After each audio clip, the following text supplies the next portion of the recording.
Visa wants to know where you would like to be. Whether you're a super fan or just in it to win your league, Visa knows we want to spend less time standing in line and more time pursuing our passions. That's why for over 60 years, Visa's been adding innovative plays to the way we pay. From tapping to pay to getting paid in 30 minutes or less, they're giving businesses and consumers more tools to do just that.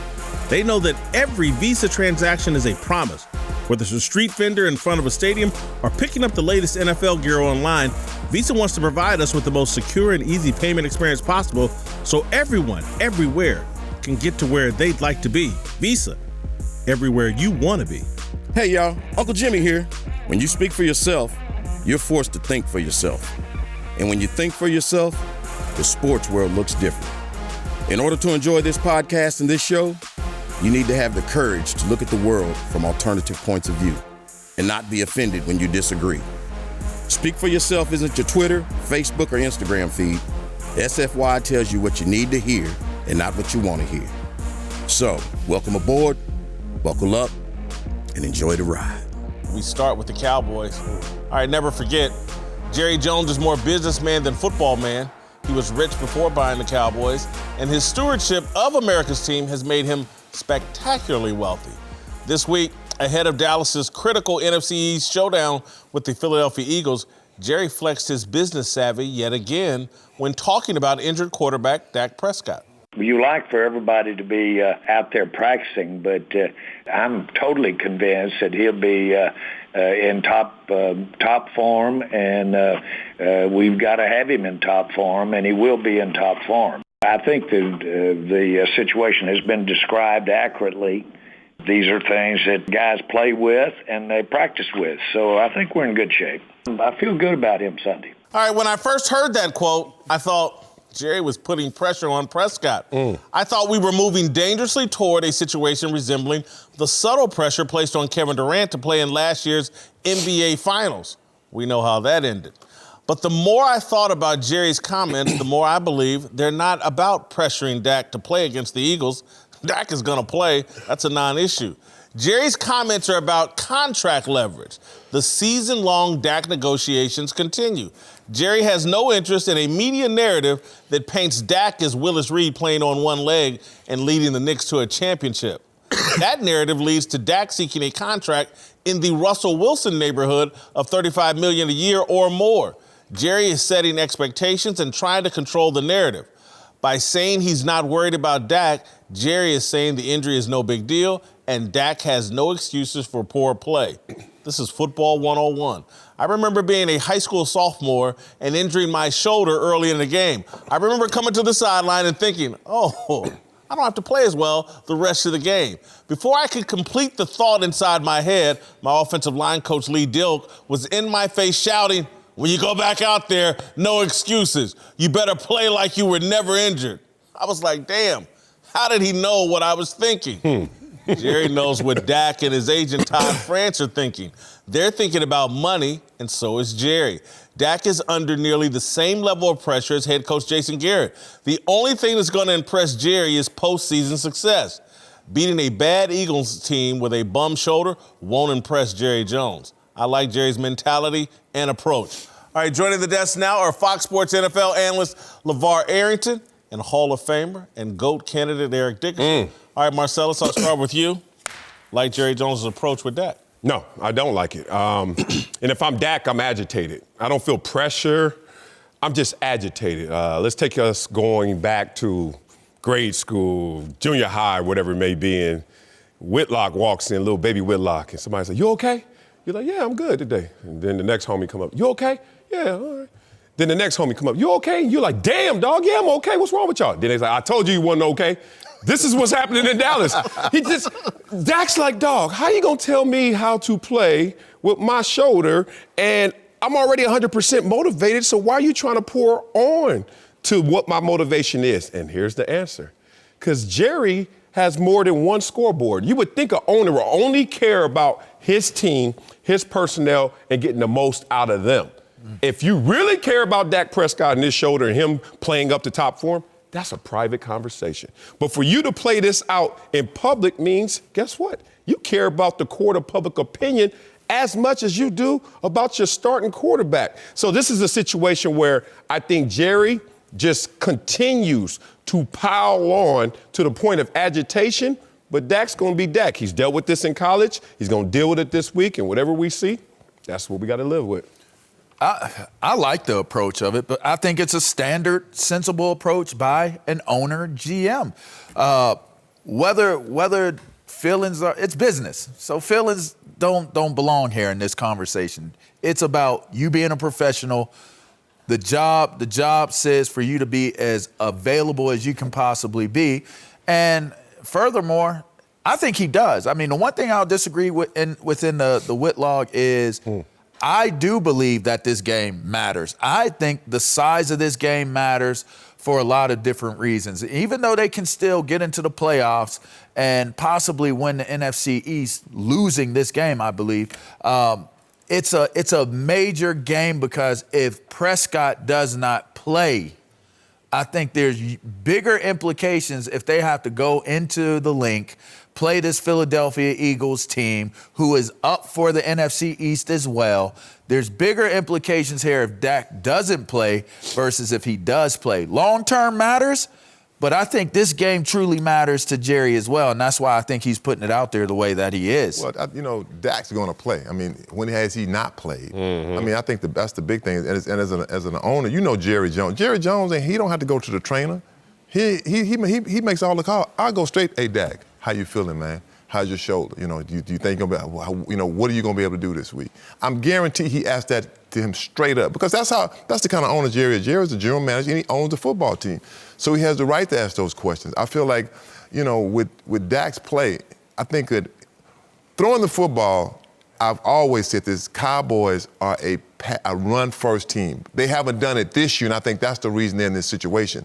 And I think in this football game, even if Dak plays, I think the big thing is they're going to run the football. Let me ask you this, though, Eric. Marcellus made an interesting point. Should this conversation have been private?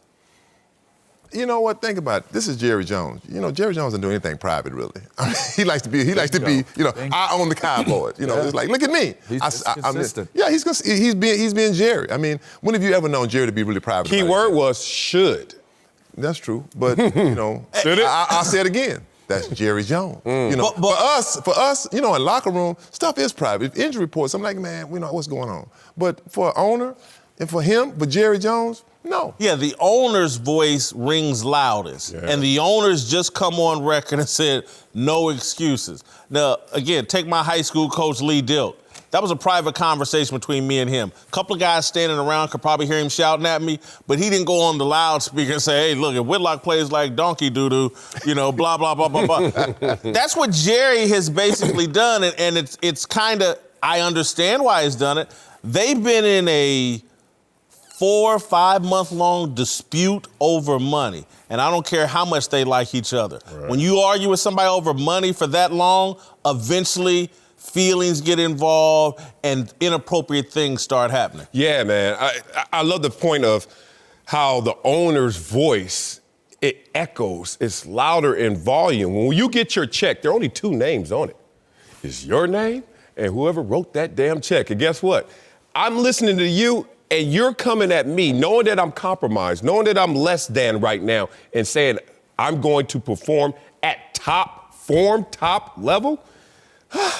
Jerry, if you really care about how I'm feeling, and if you really care about how I'm going to deal with this, why would you ever want to create another obstacle or pressure or level of adversity than the one I'm already dealing with? Here's what let me respond. I believe in this scenario, Jerry. You guys mentioned, do you have this conversation? Should it take place in private? I believe the conversation already took place between Jerry and Dak. So Why does it need to go farther? Okay, so here's why I say it goes further. Because Jerry is a showsman, he's a salesman, and he's putting it out there to his fan base and to the Dallas nation that this is something that you guys still need to believe in. This is something you guys still need to be excited about. But I think giving Jerry a little bit more credit than to say he's going to create this situation where Dak is uncomfortable or offended or isn't going to go play well. it benefits Jerry for him to play well. And that makes me believe that he probably had a conversation behind closed doors with him. And once he knew it was okay with what he was saying in the conversation between him and Dak was, he felt more confidence in having that conversation publicly. That's what I would assume a sensible person would do in this circumstance. I think if any other owner would have said this, it wouldn't be a big deal. But it's Jerry Jones. And Dak's up for a big contract. I mean, think about it. If he said this, he's going to be a top form. Most owners and players. It's tongue-in-cheek. It's tongue-in-cheek. Yeah. It's not a big deal. But these are things that guys play with and practice with, so I think we're in good shape. I'm not worried about it. Stop right there. I'm not worried about it. But he's minimizing something that he's not dealing with. What they always say, there's no such thing as a little surgery, a small surgery, unless it's performed on somebody else. When it's on you, it's always big, brother. And you know your throwing shoulder. First of all, look at Dak. Let's do an anatomy exercise right now. Dak has a sprained left wrist. He has a fracture, some say, index finger on his throwing hand, and he has an AC joint sprained shoulder. You know what that means? Even in the throwing motion, I'm compromised. Even when I try to take a hit and land, I'm compromised. I can't even land on my off wrist. Dak's broke down, and Jerry's trying to minimize this to get leverage in the contract negotiation. To me, that's just But petty. is he minimizing? Top form? I know that I see it as minimizing. Top form? I'm not worried about it. He's gonna, Dak said, I'm going to be good on Sunday. See, and that's what I think. That's the hope. That's the hope. I'm going to continue to base this off of the sensibility of saying that Jerry Jones, with as much as he feels is at stake for this season, would be This is where we disagree. Oh, okay, go ahead. Because this is why I like Jerry's approach, because I think it's realistic. I don't think there's that much at stake this season, and I think Jerry knows it. Jerry knows that the Saints, the Packers, the 49ers, Seattle, all the Vikings, all them teams are better than them. We're not winning the Super Bowl. Jerry he ain't going to say it, and everybody, it would be crazy. He denied it to the hill. Jerry's moved on to next year. I'm a disagree with you. And how much money are we going to have to pay Dak Prescott I'm a disagree. moving forward? And the reason why I'm a disagree with you is because I think they had, again, y'all came in here on Monday talking crazy about Dallas. Like, oh, they're back on. Oh, they could be a Super Bowl contender now. They going to run it out. Not that far. I heard a whole lot of stuff coming out. I'll give you a little of that. I mean, and they had a very impressive showing against the Rams team. They did. Give them that. And enough so where people debated, where is this team's trajectory now? I don't think he's punted on this season, and honestly, I think it's more of a passive-aggressive way of saying, I do not want to try to figure out this game or the next game without having Dak Prescott at quarterback. And as an owner, GM, why would I not have that? Like the GOAT said, why not go, hey, Dak, how you feeling? You good? All right. Really? All right. So you think you're going to be at full yeah, Jerry. I think he really is trying to use this as a rallying method versus a negotiation tool. Let's say Jason Garrett would have said this. It would have been a big deal. But I keep saying But Jason would never say it But let's just say he did. He wouldn't definitively say how you're going to perform when compromised. Well, you know what? Because his job is on the line. Because his job is on his job is on the line. I think as a coach and a player, it's a different situation. But as an owner, I say it again, we know how Jerry is. Jerry's about, look at this. All right, now we're talking about this. Right. We're talking about this. But, Edie, you didn't practice all week. You got a hammy, and you're a running back, so you need your hammy like he needs his shoulder. And then the owner comes out and say, Eric going to be at top form. I know that. I ain't even worried about it. I ain't even worried about it. I can't even walk, bro. But you know why? He has not thrown a football since the game. I told him that. Hey guys, this is Jason Whitlock from Speak for Yourself. Are you ready for what's ahead? You can't always predict the future, but you can game plan for it. Generations of families and businesses have harnessed the power of Pacific to help them reach their unique goals. Whether you need to save enough money to meet your needs, ensure your family is protected, or make sure you don't run out of money, Pacific Life has a variety of financial solutions that can help. Pacific Life counts more than half of the 100 largest U.S. companies as its clients and has been named one of the 2019 world's most ethical companies by the Ethisphere Institute. Protecting what matters most to people for 150 years and counting? That's the power of Pacific. Ask a financial professional about how Pacific Life can help you game plan for the future, or visit PacificLife.com. Eric Dickerson's back. We're joined now by Fox NFL analyst TJ Houshmandzadeh. Time now for a big story. Let's move to New England, where the Patriots host the Bills Saturday in a showdown with huge implications for the AFC playoff picture. Bill Belichick says his team is absolutely treating the matchup like a playoff game, and there's no question the pressure on Tom Brady is amped up, with the GOAT leading one of the Patriots' most anemic offenses in recent memory. All right, yesterday, Brady was very brief with the media, only like 2 minutes, 20 seconds. Gotta get that treatment. Yeah, well, I think the pressure is he's starting to feel it. And will that pressure bring out a great performance in the GOAT? The pressure? Yeah. No, that pressure is not going to get to the GOAT, and the GOAT's not sweating this. Remember that guy that was asking you okay, Whitlock? Remember him? Yeah. He in high school now. Guess what? He took a field trip. He in Foxborough right now. He going up to Tom Brady. How you feel about the Buffalo Bills? How you feel about the Buffalo Bills? Your offense is anemic. Offense is anemic. He is agitated. Tom Brady is about to snap because he's tired of asking these questions to journalists and media types who don't have perspective. First thing about sports, it's a relative experience. Wins and losses are based on your opponents, not some standard that you have to live up to, which is the Patriot way in success. It's about this year and your opponents. Here's the numbers. Tom Brady, last year, their scoring offense, 26.7. You know what it is this year? For all those people saying they're anemic offense, 26.6. Whoa. You know what their scoring defense was last year? 22.1. You know what it is this year? 12.9. Perspective. You know what they were going through last year, week 16? Hoping Houston will lose so they could get a bye. You know what they're going through this year, week 16? Win, we got our bye. Destiny in our hands. And Bill Belichick, the reason why he's looking forward and saying, let's treat this like a playoff game, is because last year they played their best football in the playoffs. If y'all don't add this up properly, Tom Brady gonna slap somebody because he's tired of answering questions like they have to live to a standard versus just beat up on their opponent. Before y'all go, I want to just say why I disagree is previously there was Tom Brady's seen Bigfoot twice now, and he's like, he knows Bigfoot's real. Who's that, Eli? Lamar Jackson and Patrick Mahomes. There's monsters waiting on the Patriots, and they're not good enough, and he knows it. Bigfoot.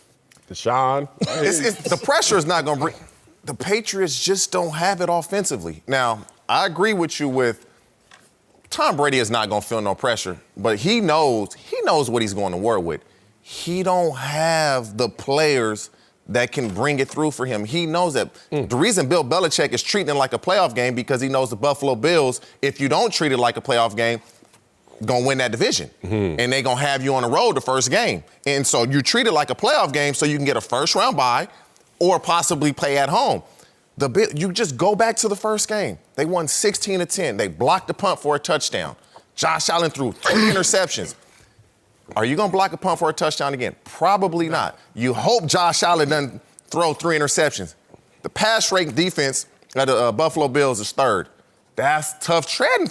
Julian Edelman, he's hurt, but he's probably going to play. Who's going to get open? You're not going to run the ball on the Buffalo Bills. You got to count on the Bills to falter, to give you the ball, to turn the ball over for you to win. You better treat it like a playoff game or you're going to be in the playoffs one game and go home.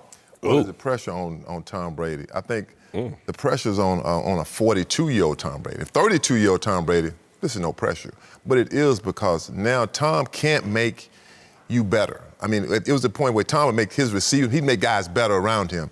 Those days are past. It's like Michael Jordan. Michael Jordan, when he was 23, 24, that was different Michael Jordan when he was 40 playing basketball. It's the same thing with Muhammad Ali. The greatest of all, I think he was the greatest. But when Ali was in his 30s, looking at him in his 20s, it's the same thing with Tom Brady here. It's a difference now. He can't make the guys around him better. I feel like with the Bills, the Bills is, they're on the upswing. And if I'm Buffalo, I'm like, we don't have anything to lose anyway. I mean, we're 10-4. We possibly I think they'll make the playoffs, but we're the Bills. People expect us to lose. So I think the pressure is on Tom Brady. But Buffalo is looking at it like, we gave them the first game. 5 turnovers. Gave them that game. 5 turnovers. And that is a mental trap if you think you gave them anything. First of all, we know we've been on the field. You earn everything. Ain't no gifts. Nobody just going to get their punt blocked. You blocked their punt. So here's the thing. The Buffalo Bills are coming. They have $89 million in cap space going forward. Guess what that is? 4th most in the NFL. That means they're going to keep building this team. And that's why Bill Belichick is like, hey, y'all, handle them this week, And we're going to see him probably again in the playoffs and next year and the year after. Bill Belichick already is playing that psychological game. But stop acting like the Buffalo Bills is going to go out there and just run over or even beat the New England Patriots. Sean McDermott's never beat Tom Brady, Bill Belichick. Josh Allen, 185 yards, 146 yards, 139 yards in 3 of the last 4 weeks. But McDermott has done very well against Brady. His defenses scored 17 points the last couple outings. 17 points, y'all. Okay, like Marcellus, you're moving the goalposts, though. Okay. This is about the pressure on Brady. This is about the pressure on Brady. Brady knows and his numbers. I think people think because Brady's the GOAT, he's impervious to pressure. And that's why I think Eric is right. At 30 in his prime, impervious to pressure. 42, after the season he's had, he's clearly feeling the pressure. Now, it's either going to bring out oh, my God, he done brought something back from the past, he went back to the future, and we see or I think we're going to see a very mediocre to bad performance from Tom Brady. No. And I'm betting on the latter. No way. First of all, last year to this time, this was a team that ended up going 11-5. They already have 11 wins with 2 games to go. They're going to be a better team by the numbers on every of the major categories: wins, losses, offense scoring, defense scoring. 2, if you look at it, Tom Brady's numbers ain't better. No, you're right. And Tom Brady's numbers weren't good in the playoffs last they're year. not better than last year. And last year, he wasn't that great in the playoffs. And guess what it ended up being? A Super Bowl championship. That's my point. It's a collective effort. And stop using this birth certificate against this dude. He played quarterback. Whitlock, when you were 20 years old, 364 days in, and then midnight hit. You know, I thought you was about to say 64 pounds, but go ahead. It is Friday. I can go there. And then midnight hits, and you're 21. And also, you got all these privileges and liberties you didn't have just a few hours ago. But that number suggests a lot more than how you feel. Tom Brady's like 42. Last year, he won a Super Bowl at 41. And y'all acting like this 1 year changed the world. I'm not doubting Brady. I'm doubting the guys around Brady. him. That's it. I'm doubting the guys around Brady. I know Brady can do it. Did we not doubt? It's the guys around him. Didn't you doubt Gronkowski last year when he had his worst season, regular season? Didn't we doubt Edelman last year? Now, at 42. Who's going to replace Gronkowski? Come close to that. Nobody. We hope. We hope. That's the next thing. Think about Rob Gronkowski. You know how they say the Patriots don't pay no one? They don't pay anybody. Yeah. If Rob Gronkowski would decide to come back right now, they'd be like, what do you want? Because it shows how much they miss Gronk. Last year at this time, the Patriots were playing good football. Last year they had a horrible game against Buffalo. They were playing December. Good. And they lost 2 straight. They lost 2 straight. They lost Josh Gordon in suspension. At the end of the season. Oh, man. See, that's what Tom Brady mad at. At the end of the season. People forgetting. See, early in the season, they jumped out. Everybody loved, the Patriots. They look unbeatable. And I said it earlier. I said, when something looks too good, it usually is too good. I mean, I just don't feel like People said that about me my whole life. Thank you. 2 December losses last year. You talking about they played well last year. This is just not the same team that they were last year. No, they're better. You're right. They're better. No, they're not. LeVar Arrington and TJ Houshmandzadeh are back. Let's move to New Orleans, where Drew Brees just set another NFL record, passing Peyton Manning for the most touchdown passes of all time. The record got Brett Favre's attention, with the Hall of Famer saying Brees and Sean Payton are, quote, by far the most prolific duo in NFL history. There are a couple of other dynamic duos who might take issue with Favre's comments. With both Tom Brady and Bill Belichick, that combination, and Joe Montana and Bill Walsh's combination, winning a hell of a lot more Super Bowls than Brees and Peyton, who currently have just one. All right, the question here is, do Brees and Peyton need another Super Bowl to even be in this conversation? To answer that, yeah, they need that and more probably to be in this conversation. I think Brett Favre is trying to pull a fast one on us, bringing the bar, the ceiling down to where Drew Brees and Sean Payton really are. They're more Mike Holmgren and Brett Favre than anything. You go to a water cooler and talk about Drew Brees, conventional conversation is going to go, he's amazing, great numbers, all that. And then somebody's going to walk up to you and tell you the truth. Hey, I think they kind of underachieved. You got Drew Brees this long with this franchise. Let's not forget that only one Super Bowl. Ooh, I wonder who else only has one Super Bowl was a great duo. Brett Favre. Oh, that's interesting because everybody else we're talking about Tom Brady in 6. We're talking about Joe Montana with 4, and we're talking about Drew Brees with just 1, like a Brett Favre. So what's interesting about Drew Brees and this team, 3 7-9 seasons in a row, it just happened. And then they had another one a couple years before that. So we forget the lulls when we want to talk about all the records. But in combination, they're not in that category. That's tier 2. I don't think you have to have Super Bowls to justify being most prolific. So I'll say no, they don't. I look at the duo of Chuck Noll and Terry Bradshaw. They got enough Super Bowls together to justify. They're not even on the list that we put up on the graphic, right? Do they equate to being the most prolific duo? Of course not. Barry Sanders, how many Super Bowls does Barry Sanders has? Is he the most prolific runner that this game has ever seen? Yeah, that's easily, not even debatable. Yes, it is, but go ahead. I don't think it is. You're sidetracking me. No, I'm not trying to make me. I am not trying to move the gold curse on, gold post on you. Put the gold curse on you. Right here's the gold curse. You do not have to be successful in terms of winning the Super Bowl to be considered most prolific. They are prolific. Sean Payton and Drew Brees, with their statistical accomplishments, with what they've been able to do, are super prolific and worth being in the conversation. Man, I'm with you.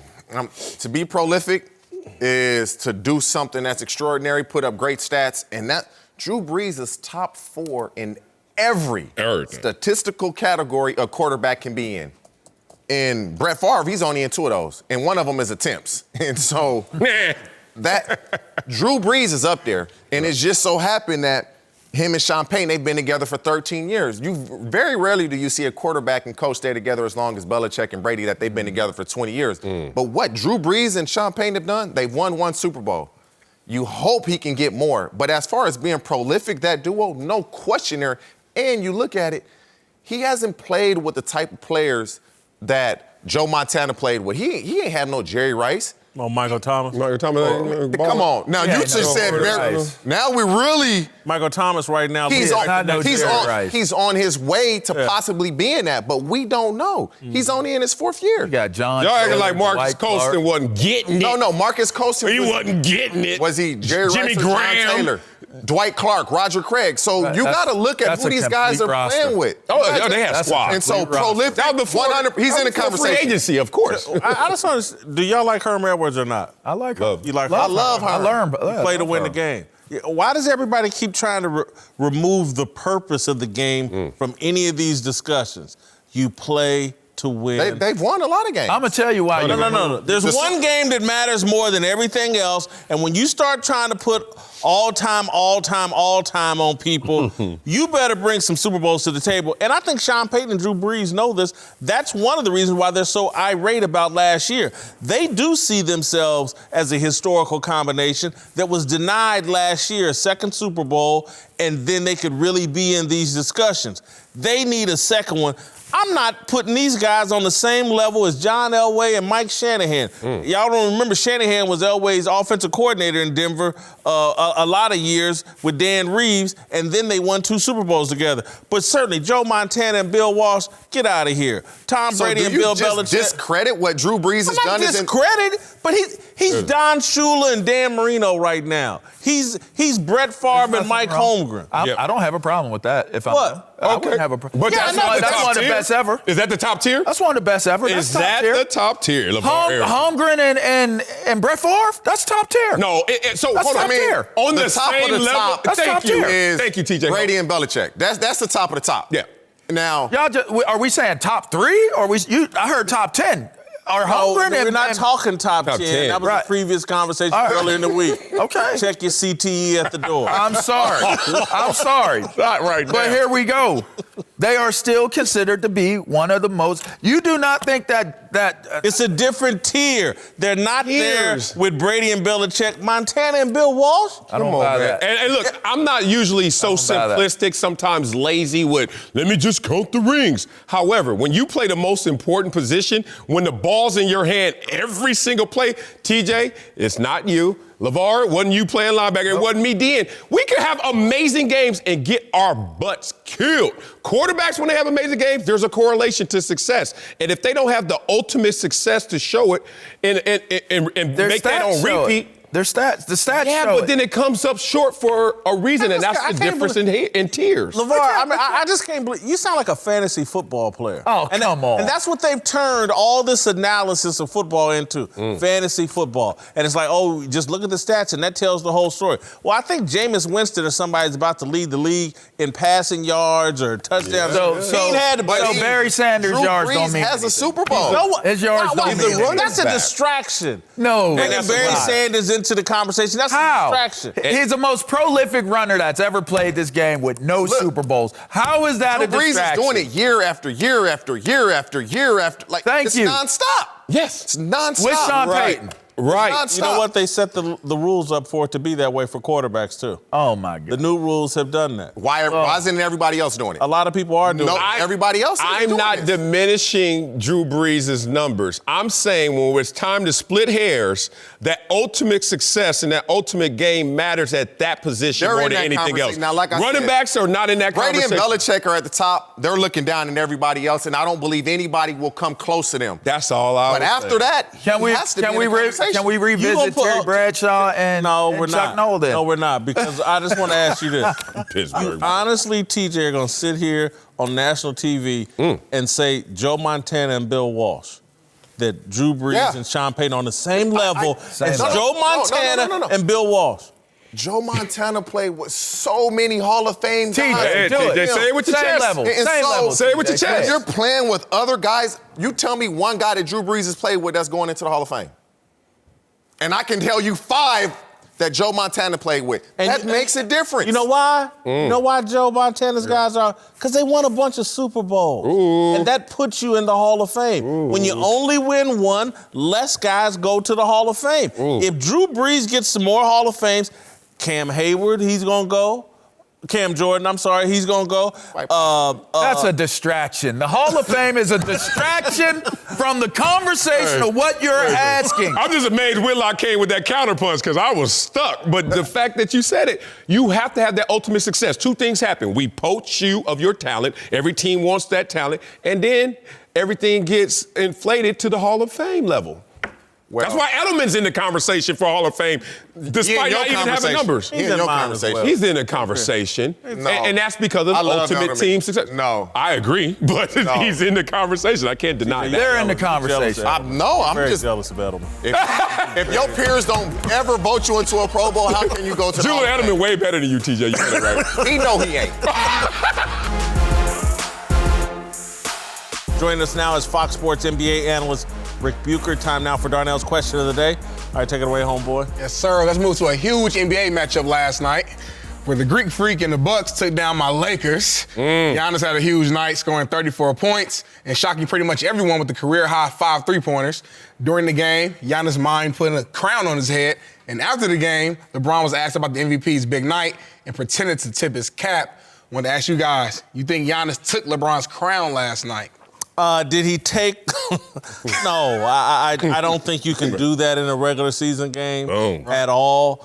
And LeBron's had so many signature postseason moments, and I'm just sorry. My last memory of Giannis in a big game was him getting emasculated by Toronto and that wall they built for him in the postseason. And so until he proves to me he can get past that postseason wall that teams are going to build for him, you can't take LeBron's crown. Exactly. Regular season, 29th game. Your trophy shelf at home doesn't have a 29th game crown right there. And I'm going to take this from LeBron and put it right here. The only time you could take someone's crown is when they can't come back for that same crown. You got to knock them out, not just knock them down. That's just one game for LeBron. They can bounce back. We know if they see each other when it matters most, it will be the finals. And that will be redemption for the Lakers if that's the reality. But in 29th game, move on. Nope. So there was another clip where we have Giannis saying that the most important thing is that you stay humble. Did I miss that? And that was after this game, right? Yeah. And most important that you stay humble, and yet I'm going to put a crown on my head because on December 19th, in a regular season game, I hit 5 3-pointers. To take a page out of Allen Iverson, not a playoff game, not a playoff game. We're not talking playoff game, not a championship game, a regular season game. A regular season game, I'm going to put the crown on my head because I've achieved something. It's official. It's official now. Giannis Antetokounmpo has been fully Americanized because now he is claiming things for the most minute achievements. No, well done. I'm going to defend him, Man. in the game, being caught up in the emotions and doing something emotional and, showing a little too much joy and a little too much bravado in the game. I think overall, this dude does try to be humble. I wish he expressed his humility a little bit because, yesterday I think he said, I'm not even supposed to be here. Yep. I wasn't the number one pick. But I don't like it when these guys say I'm not supposed to be there. But here's where I'm really going to agree with you, Rick, is that LeBron James thinks what we think. Everybody thinks this hat tip of LeBron was praise.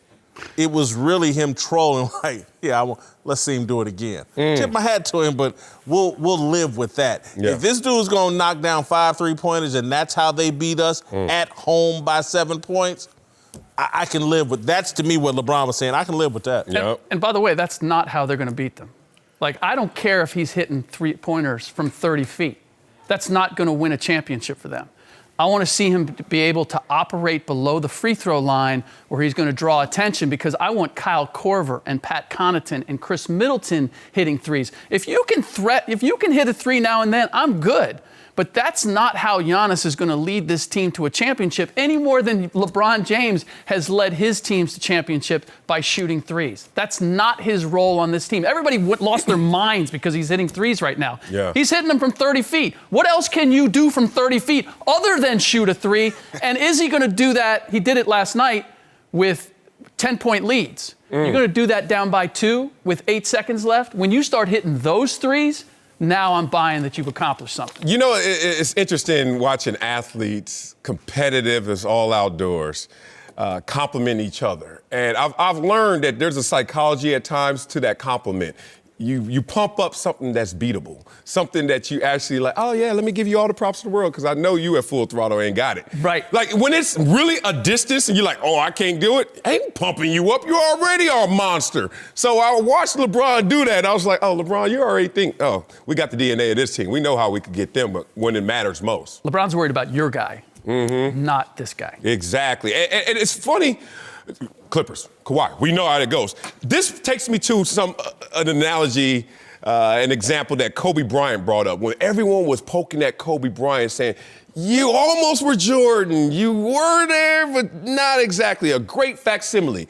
And Kobe, I remember one time, kind of poked back and said, it's amazing, man. Like, what do I got to do to get the credit? From Harold Miner, to T-Mac, to Shaq, to Duncan, to LeBron, D-Wade. All those guys were the greatest at one time. But you know who was the common through all those? Me.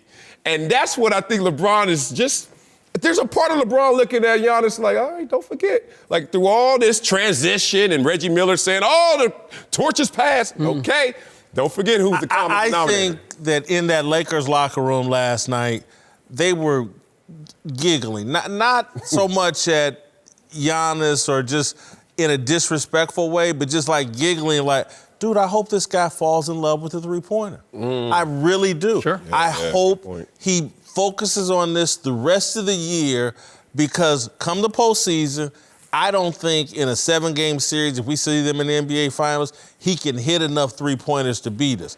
Now, if this guy figures out how to get to the rim and go up against that defensive wall that we're going to have for him and figure out how to make plays in that, then we can be beaten. But in their mind, they're like, man, I got AD waiting for him down here. I got JaVale McGee. I got LeBron. Dwight Howard, we'll let him shoot those threes if he wants to fall in love with that. He had a baseline little short corner jumper when the Lakers were trying to make their comeback. That to me said more. I said, ooh, if he can repeat that, that's going to be far more vital than hitting threes. And the other part is, you look at the Bucks right now. They played 11 guys last night. 10 of them scored. Like, they're getting it from a variety of places. He only played 32 minutes. When you get to the postseason, it's 7-8 guys. It's possession by possession. And I give him all the credit in the world. Ben Simmons can't develop a three. This guy can shoot a three. He's put the work in.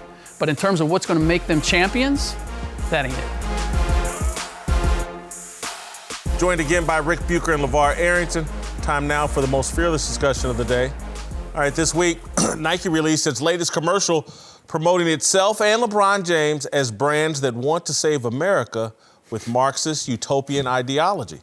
The commercial is built on the conceit that up from poverty tale told about so many athletes is a trope we should be trying to end. Always hear about an athlete's humble beginnings.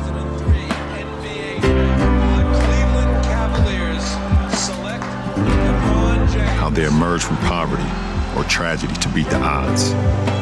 Cleveland fighting for a trip to their first finals. They're supposed to be the stories of determination that capture the American dream.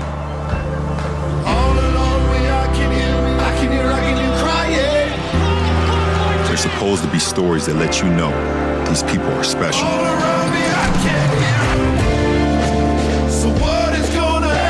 But you know what would be really special? A year after opening, LeBron James's I Promise School is showing results. 90% of the children show. There were no more humble beginnings. No more humble beginnings.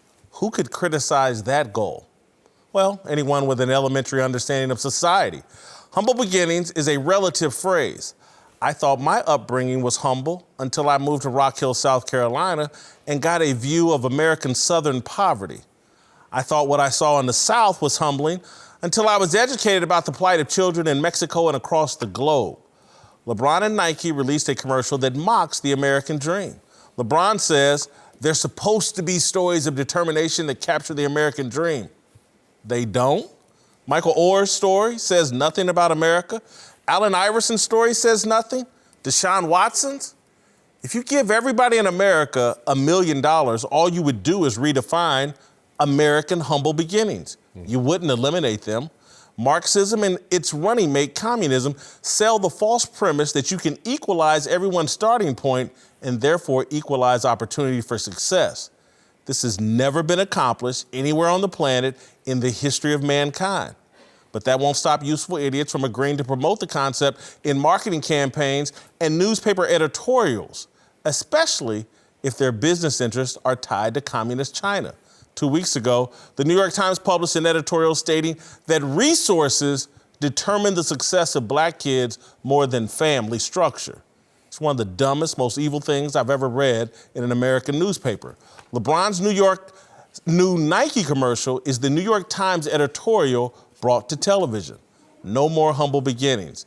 Being against that is like being against Santa Claus or cute puppies. Who's against the elimination of humble beginnings? People smart enough not to chase their tails. People smart enough to realize it's a gimmick that keeps the poor poor and focused on a solution they can't control. LeBron needs to tell Nike to put him in multiple commercials promoting the nuclear American family. That's what LeBron truly believes in. That's what dramatically improves the life prospects of kids. And that's the story we're all tired of hearing about black athletes. He didn't know his dad until he was 19. No more athletes without two committed parents. Let's make that commercial. Let's make that goal. If we start there, humble beginnings matter a whole lot less. Because of my two parents, you couldn't pay me to change one thing about my humble beginning. All right, guys, Marcel, let's get us started. Do you like LeBron's new Nike commercial? I don't. Well-intentioned. So it really has me torn because I don't know where it lands in reality. I think it's pandering to a lot of our sensibilities, which are really contradictions in our society, which you just brought up. It's talking about equality. I think at the core of this is an equality conversation. And I think a lot of people have not had the honest conversation of freedom versus equality. I think everyone talks about freedom and equality, and they're contradictions. Let's talk about it. If you want equality, that means if you have, you're going to give it up. And if you don't have, someone's going to help you out. But in the expression that we just saw from LeBron and his affluence, he wants freedom. LeBron, from a humble beginning, chose freedom. We all choose freedom. We all want to go out there, work hard, do the right things, and maximize what those results are. But then this commercial tells you that, oh, you really are in strive for equality. If that's the case, that means it's time to start cutting at the surface of what LeBron's greatness really is. And that's what's tough for me because this doesn't land in reality.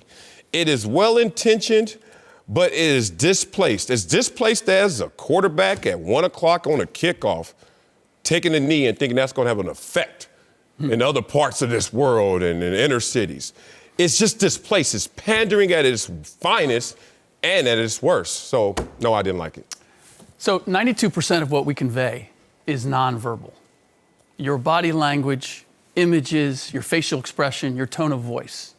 That says more. Only 8% comes from the actual content of what you're saying. I don't know what this commercial is trying to convey, but I can tell you what I took from it from the images. Is that the path to success is watching LeBron James on TV or going to the corner store and buying junk food or getting lit up on a blacktop by a chunky white kid with a mid-range game.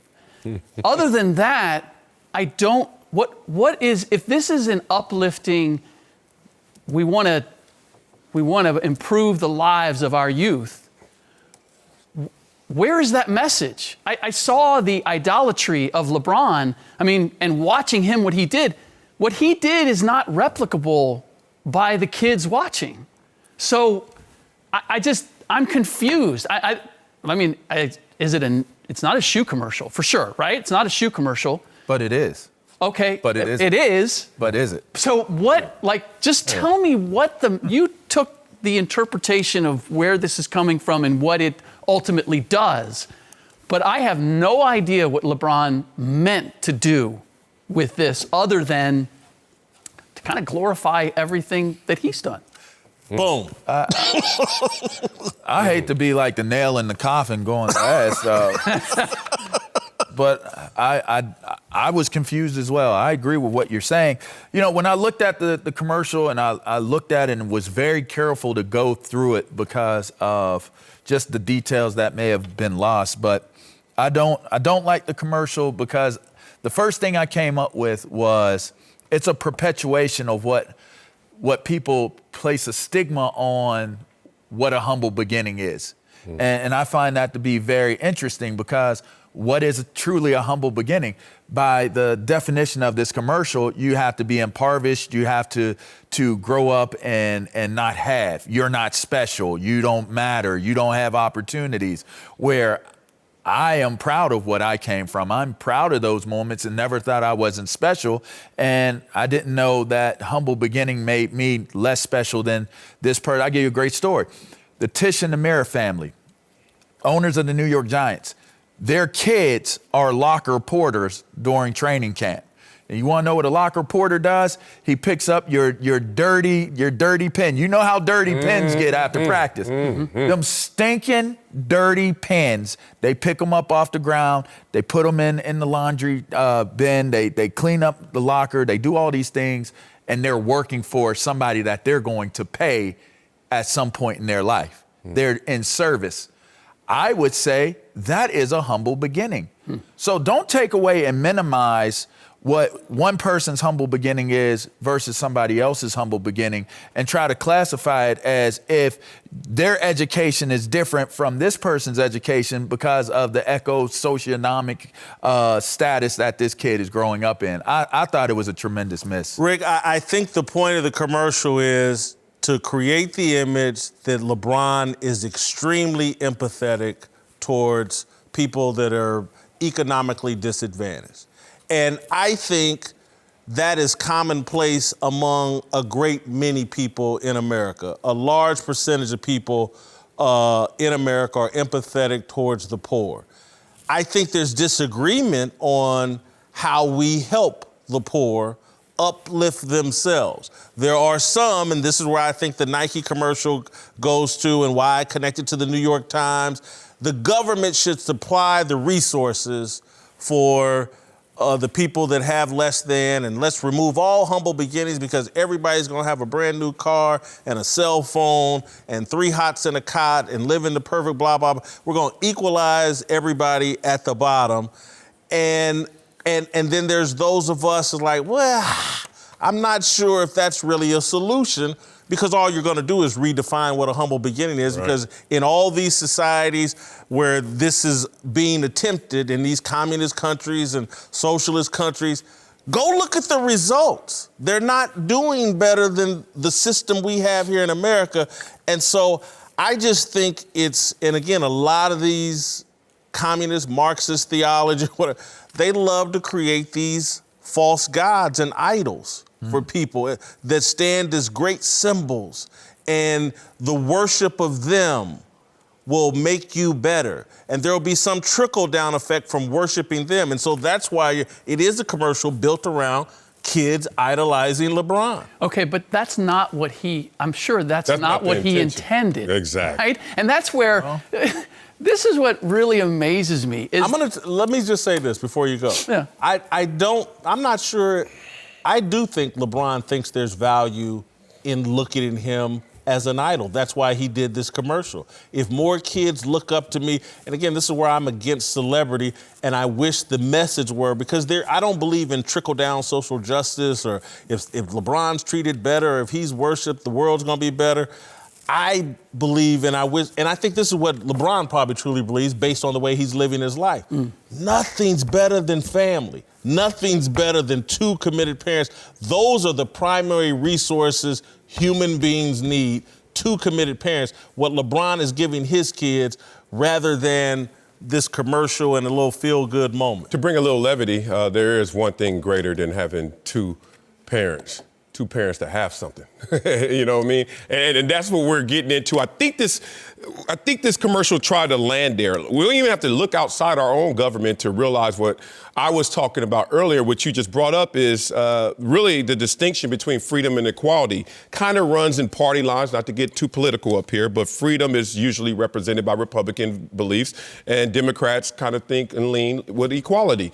And there you can see the divide. And that's what this commercial is really missing in terms of where do you land? Which side are you really choosing? I don't like the commercial fully because it doesn't highlight the value within. To make anything of any situation, you have to highlight the value within a person. This talks a little more about highlighting what's in your circumstances, what's external. And that's not internal motivation. We talked about it before. Numbers suggest that when you come from a starved environment, you continue to starve. So why are you now trying to highlight the environment when it's really the individual? And I think if this commercial would have started with that as its kernel of truth, then I think they would have nailed it. Yep. But instead, they really had a contradiction in visuals, and that's what we're all needed to be responded to. Resources that help you define what your humble beginnings are. That's, to me, how I look at it. Your humble beginning is an education. And I'll push back a little bit on saying that having 2 parents that have is more than 2 parents that don't, because to me, it's all about how you value, what you value. I started off in East Hills Housing Project community in Pittsburgh, and for what it's worth, if the tools that shaped and molded my beginning weren't what they were, I would not be sitting here being able to speak right now. And so with that being said, it's the resources. If you're left to try to interpretate what your environment is, and it is an environment that is lacking, then you ultimately become a product of that environment. But it's still an education in terms of what you can be, what you may not want to be. It's so many different narratives that could come out of that. And I think that that's where the miss is in that. Don't devalue it, value it. To your point, you're talking about the 2-parent home being a resource. For me, this highlights all of the negative aspects of coming from a humble beginning, as opposed to, look, I'm the first and only person in my family to go to college. I'm amazed that my parents were able to create that opportunity for me. But if I look, and I dare say all of us look There are people and things that happened, no matter where we came from, that gave us that opportunity, and we took advantage of it. Mm-hmm. This doesn't highlight those stepping stones. This highlights, oh, it's too bad that you don't have this or you don't have that, as opposed to look for those things that are going to allow you to elevate your situation. This is all about what's working against you. Follow me and you can change This went even farther. It said eliminate that existence. Yes, exactly. Which is insane in proposition because one, like I said, it can't happen in reality. And two, if you're going to eliminate that, you're going to eliminate so many positive attributes that come even from a negative environment.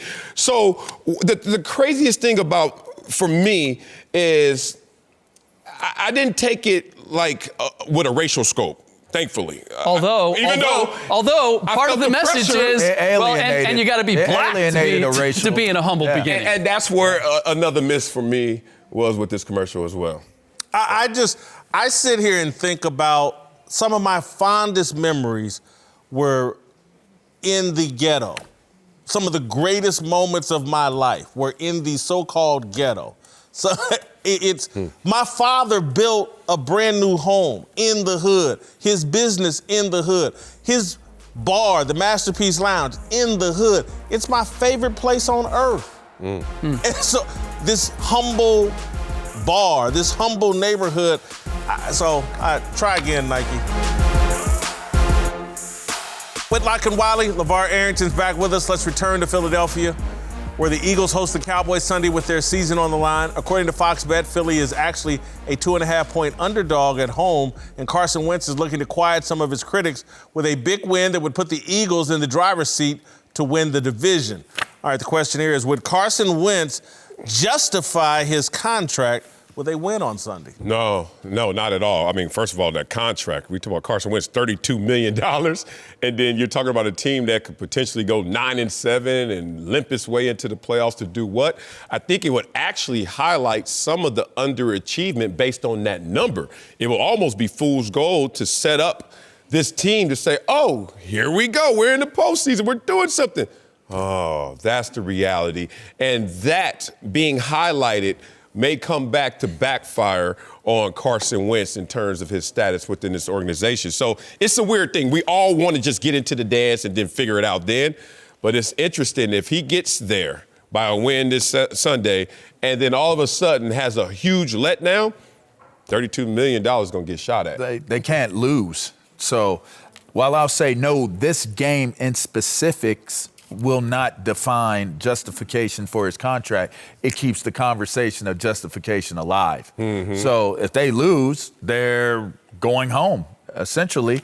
And so this is a very big game, a very big moment. A lot of people hang the success that Philly had on a different guy. But this guy got paid. He was the contract guy, the draft pick.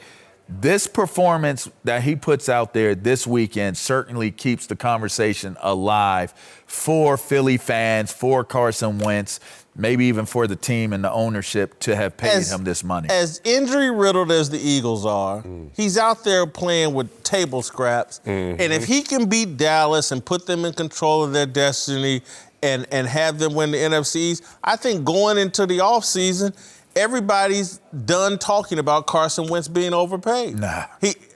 Well, what's that postseason look like? You saying one and done? I don't think he has to do anything in the postseason. He wins his division with this beat-up team, and he's been the reason why they've done anything. His late-game performances, his working with these 3 tight ends and no wide receivers.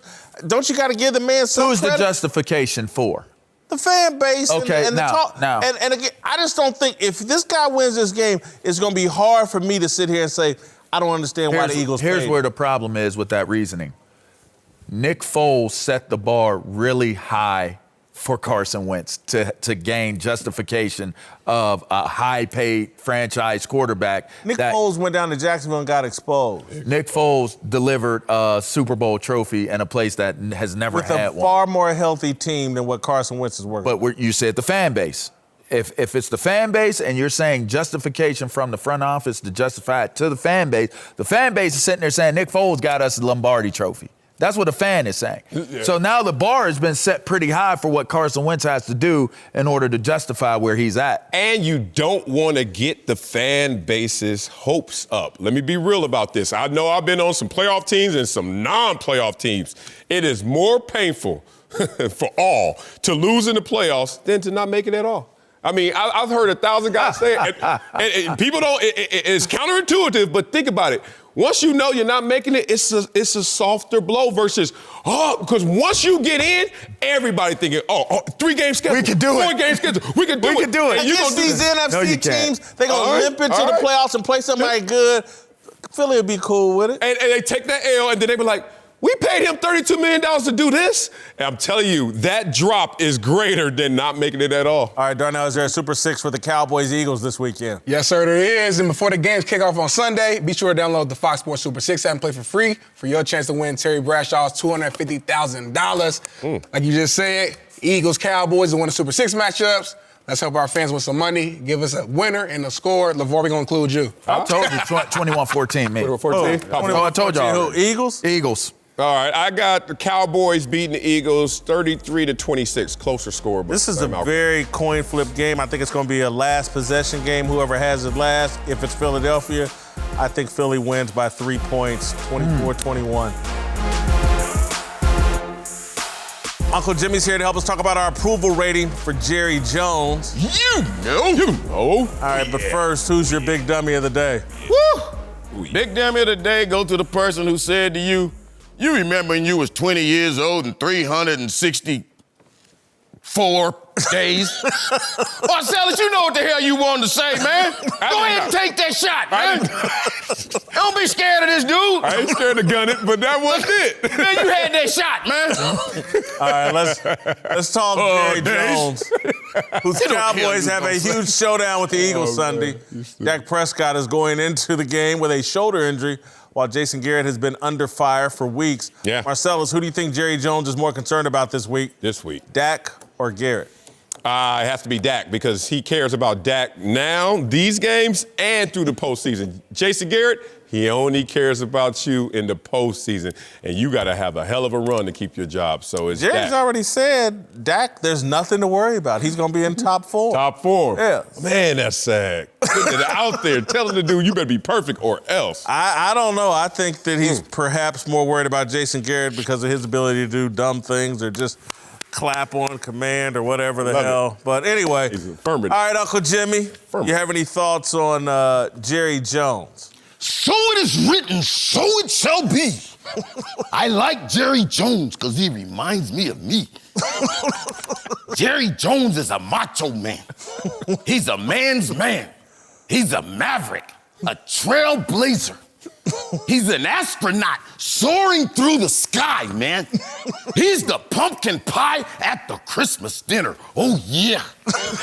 Let me tell you something. He is the Psycho Alpha Disco Beta Bio Aqua Dulup.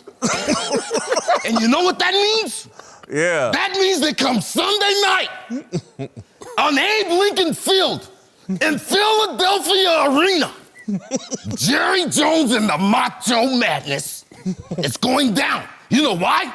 Because Jerry Jones would have it no other way. Oh, yeah, man. Now listen here, in your little essay, I want to tell you what you said. What'd you say, man? You called him a businessman. I want to tell you, Jerry Jones is an entertainer. Jerry Jones is what they call an entrepreneur, man. That's what he does. Entrepreneur. Let me tell you, he sells tickets.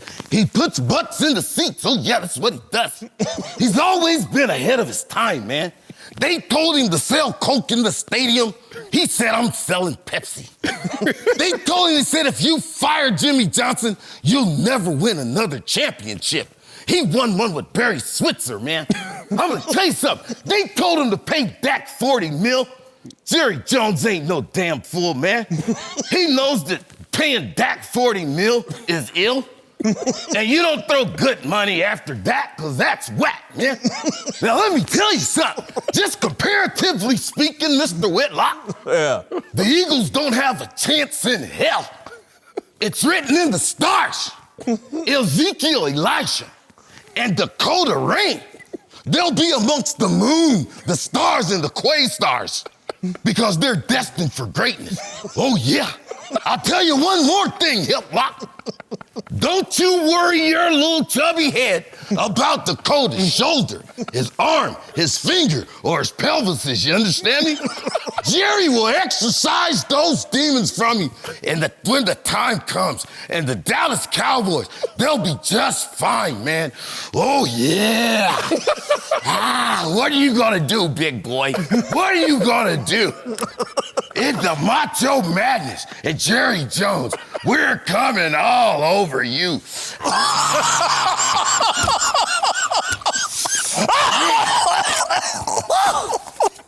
Speak to me freely, beefy boy. Hell no. Oh, goodness. It is no Friday. time to think about it. I'm ready to think about it. Let's get it done, son. Man, come stop. on. My approval rating for Jerry Jones is 74. I got him in all-star status. Ooh. Uncle Jimmy, we need a conversation after the show. Oh, you think? I got some things to explain. Oh, my God. I had to drop Jerry, man, putting that pressure on Dak, whatever you want to call it, telling him how he is going to play instead of just trusting in him in his preparation. The internet's way too hard on Jerry, have him at a dumpster fire. I don't get it.